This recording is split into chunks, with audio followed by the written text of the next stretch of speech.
আসসালামু আলাইকুম, সবাইকে স্বাগত জানাচ্ছি গ্লোবাল ভিউজে। আপনাদের সঙ্গে আছি আমি সুরভি দিবা। আজ জানাবো আন্তর্জাতিক গণমাধ্যমে আলোচিত সংবাদ ও বিশ্লেষণ। 2024 সালের গণঅভ্যুত্থানের পর আয়োজিত এই নির্বাচনকে অনেকেই রক্ত ও অশ্রুতে জন্ম নেওয়া ভোট হিসেবে ব্যাখ্যা দিচ্ছেন।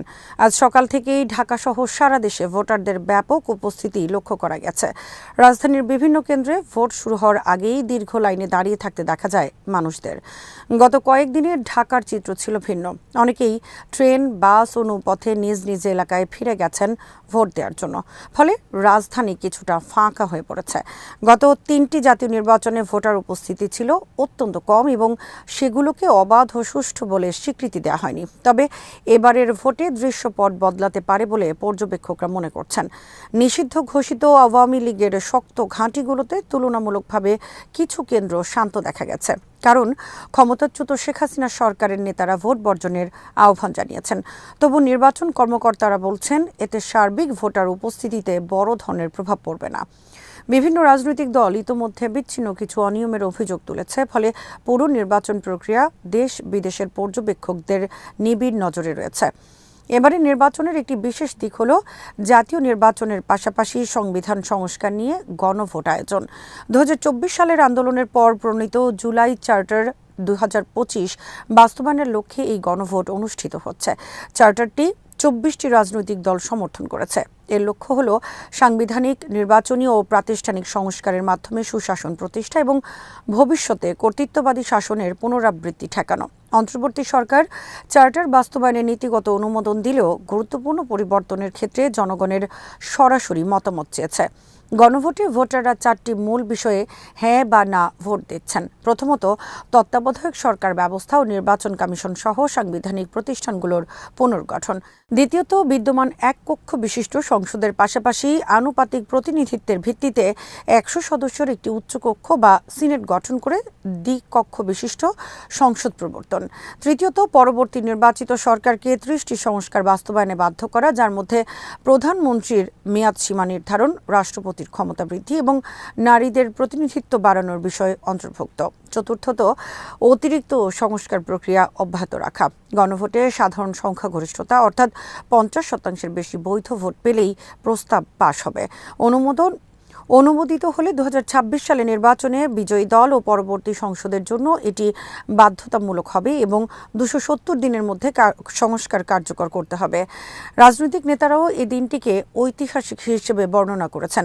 অন্তর্বর্তী নেতা মোহাম্মদ ইউনূস বলেছেন, এটি স্বাধীনতার নতুন দিন এবং নতুন বাংলাদেশের পথে যাত্রার সূচনা। বিএনপি প্রধান তারেক রহমান ভোটারদের অংশগ্রহণকে গণতন্ত্রের সুরক্ষা হিসেবে উল্লেখ করেছেন।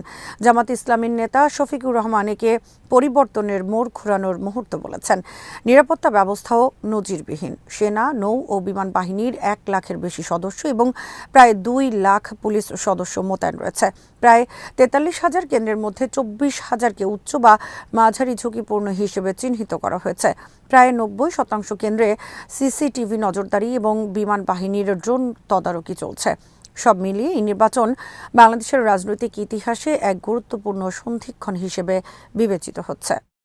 ইরানের সর্বোচ্চ নেতা আয়াতুল্লাহ সাইয়েদ আলী খামেনি বলেছেন, প্রতি বছর 22 বাহমান দিনটি ইরান তার শক্তি ও মর্যাদা বিশ্ববাসীর সামনে তুলে ধরে। বার্ষিক সমাবেশের 2 দিন আগে দেয়া টেলিভিশন ভাষণে তিনি জনগণকে শত্রুকে হতাশ করার আহ্বান জানান। পর্যবেক্ষকদের মতে দেশ জুড়ে ব্যাপক জনসমাগমের মাধ্যমে ইরানিরা সেই আহ্বানেরই প্রতিফলন ঘটিয়েছে। অন্তত 1400 শহরে লাখো মানুষ রাস্তায় নেমে আসে। বিভিন্ন প্রদেশে গত বছরের তুলনায় অংশগ্রহণ 30 থেকে 150% পর্যন্ত বেড়েছে বলে দাবি করা হয়। কেরমানশাহ ও পশ্চিম আজারবাইজানে নতুন রেকর্ড সৃষ্টি হয়েছে। নারী, পুরুষ, তরুণ, প্রবীণ সবার কণ্ঠে ছিল একই বার্তা, দেশের পাশে ঐক্যবদ্ধ অবস্থান। অংশগ্রহণকারীদের অনেকে সাম্প্রতিক অস্থিরতার প্রেক্ষাপট তুলে ধরেন। জানুয়ারির মাঝামাঝি যুক্তরাষ্ট্র ইরানের ডলার সংকট সৃষ্টি করে রিয়ালের পতন ঘটিয়েছে।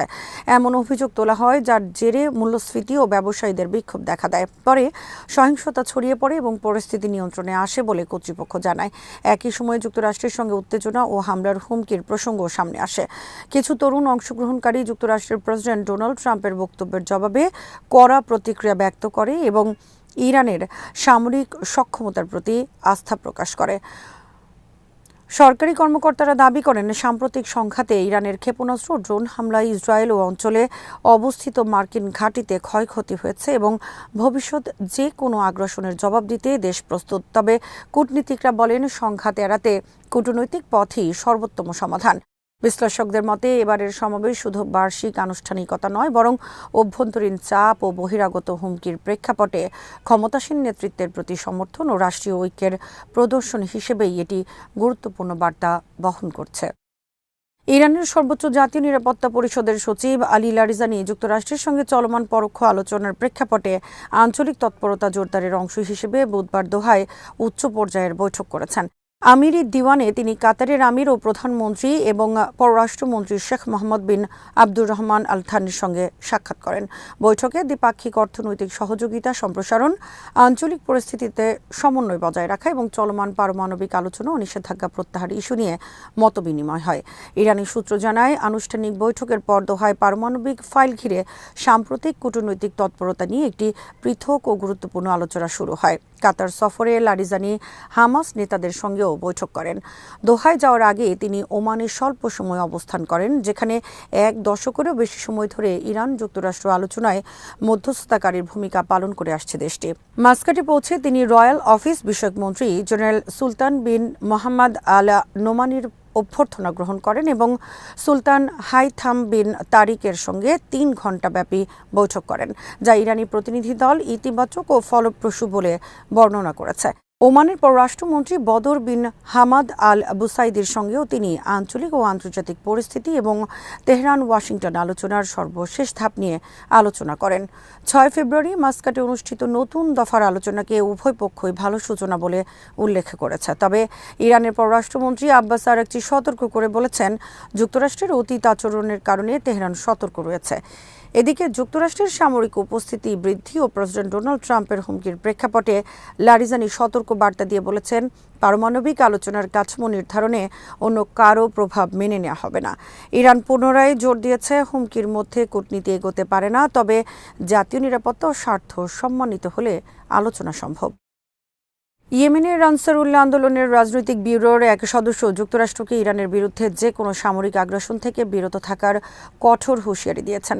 মোহাম্মদ বুখাইতি ইরানি টেলিভিশনকে বলেন, ইরানের উপর হামলা মানেই পুরো অঞ্চলে সর্বাত্মক যুদ্ধ শুরু হওয়া। তিনি জোর দিয়ে বলেন, আমরা কথার মানুষ নই, কাজের মানুষ। এদিকে ইরাকের সশস্ত্র প্রতিরোধ সংগঠন কাতায়েব হিজবুল্লাহ সম্ভাব্য যুদ্ধে ইরানের পক্ষে থাকার ঘোষণা দিয়েছে। সংগঠনটি জানায়, ইরানকে রক্ষার প্রয়োজনে তারা যে কোনো যুদ্ধে অংশ নিতে প্রস্তুত এবং এ লক্ষ্যে বিশ্বব্যাপী প্রতিরোধ যোদ্ধাদের ঐক্যবদ্ধ হওয়ার আহ্বান জানায়। এক বিবৃতিতে তারা অবিশ্বাস ও ভণ্ডামির ফ্রন্টের বিরুদ্ধে ইরানের সমর্থনে সর্বাত্মক যুদ্ধের প্রস্তুতি নিতে আগ্রহীদের প্রতি আহ্বান জানান। বিবৃতিতে ইরানকে মুসলিম উম্মার দুর্গ ও গর্বের উৎস হিসেবে উল্লেখ করে বলা হয়, 4 দশকের বেশি সময় ধরে ইসলামী প্রজাতন্ত্রটি বর্ণ, গোত্র বা মতপার্থক্য নির্বিশেষে নিপীড়িতদের পাশে দাঁড়িয়েছে। এতে আরও দাবি করা হয়, জায়নবাদী ও অত্যাচারী শক্তিসহ বিভ্রান্তির শক্তি ইরানকে দমন বা ধ্বংস করে নৈতিক মূল্যবোধকে দুর্বল করতে চায়। একই সময়ে লেবাননের হিজবুল্লাহ যুক্তরাষ্ট্রের হুমকির মুখে ইরানের প্রতি সমর্থন জানায়। সংগঠনটির মহাসচিব শেখ নাইম কাসেম ইসলামী বিপ্লবের নেতা আয়াতুল্লাহ সৈয়দ আলী খামেনি ও ইরানের জনগণের প্রতি সংহতি প্রকাশ করেন। তিনি ভেলায়াতে ফকিহের নেতৃত্বকে সঠিক পথ নির্দেশক হিসেবে উল্লেখ করে বলেন, মুসলমানরা নিষ্ক্রিয় থাকতে পারে না যখন এই নেতৃত্বকে হুমকি দেওয়া হয়। তার মতে, ইমাম খামেনির বিরুদ্ধে হুমকি মানে লাখো মানুষের বিরুদ্ধে হুমকি। যুক্তরাষ্ট্রের প্রেসিডেন্ট ডোনাল্ড ট্রাম্প ইরানের শান্তিপূর্ণ পারমাণবিক কর্মসূচি নিয়ে সামরিক শক্তি ব্যবহারের হুমকি দেওয়ার পর 2 দেশের মধ্যে উত্তেজনা বেড়েছে, যার প্রেক্ষাপটেই এসব সমর্থনের ঘোষণা এসেছে।